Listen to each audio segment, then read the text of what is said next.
Well, I think all understanding, including scientific understanding, starts with narratives that are related to what we observe.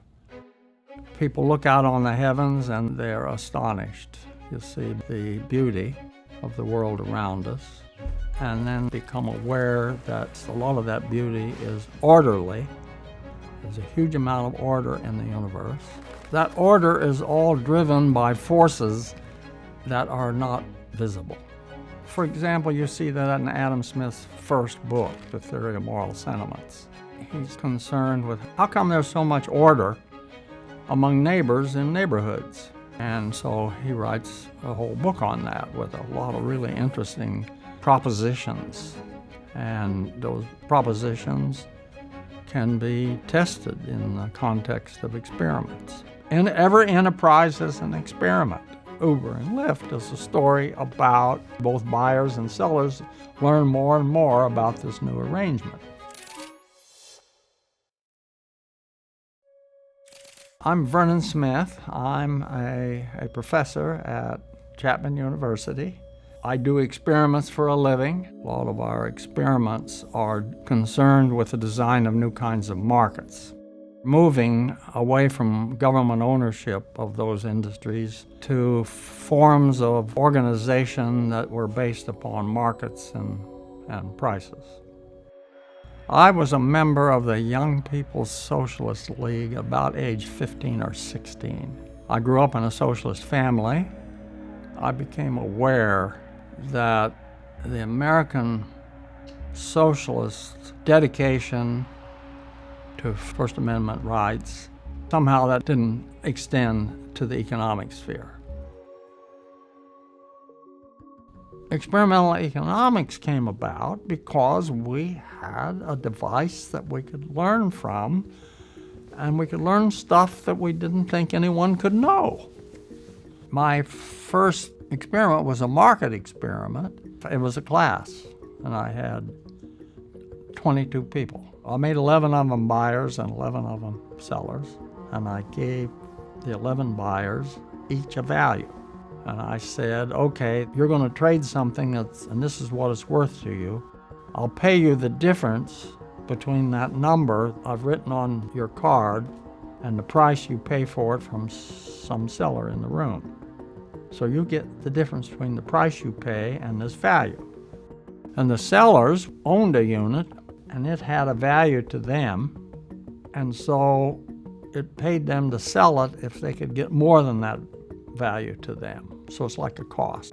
So what did I find? I found that people traded, and then I had them do it again. In about 3 iterations, they found the equilibrium. I couldn't believe it. It was astonishing. No one circa 1956 that had gone to graduate school and studied economic theory would have believed that some sophomores can walk in the room, give half of them values, half of them costs, let them trade, and they would find the equilibrium of supply and demand. No one would have believed that. You see, I had to somehow come to terms with that there was such a disconnect, you see, between what I thought was true and what was actually happening. In the Theory of Moral Sentiments, Adam Smith is finding the invisible forces that account for the rules we follow. And in The Wealth of Nations, the rules we follow that create wealth. And remember, the main proposition in Adam Smith is that through markets, we achieve gains from trade, but we achieve ends far broader than that are well beyond our intention. An order to be spontaneous really has to come from the bottom. That's the essence of a spontaneous order, and we see that both in our social lives and our economic lives. Look at Lyft and Uber. The taxi business is based upon matching taxi drivers to customers, and the way you solve that problem was to form a taxi company and have a dispatcher. Dispatcher knows where his taxi cabs are where they're dropping off passengers and the ones that are close to where you are. And he makes a match and he calls that taxi driver and sends it to your home. Technology now can match buyers and sellers directly through algorithms, and you don't need a central dispatcher. You don't need a taxi cab company with a fleet of taxis.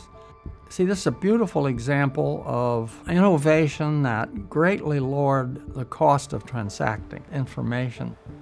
Uber and Lyft are really part of a spontaneous order. The people that started those companies, well, they knew about algorithms. So they risked capital to come in, and we had an experiment. And it's not unusual with a new industry to have bankruptcies. They're replaced by other new entrants, and everybody's learning, you see, in that process. And they're learning more and more about how better to serve customers. As Adam Smith says, we're all self-interested, but you can't look your neighbor in the face and avow that all of your decisions are based upon the self-interest. So it's not about denying the self-interest. It's about learning to override the self-interest in the achievement of other values. Each individual in the market is just trying to do best for himself. Well, he ends up, collectively, they do best for everybody, and they do best for the rest of the world. So I think that way of thinking about it is very refreshing. Get smarter, faster with videos from the world's biggest thinkers.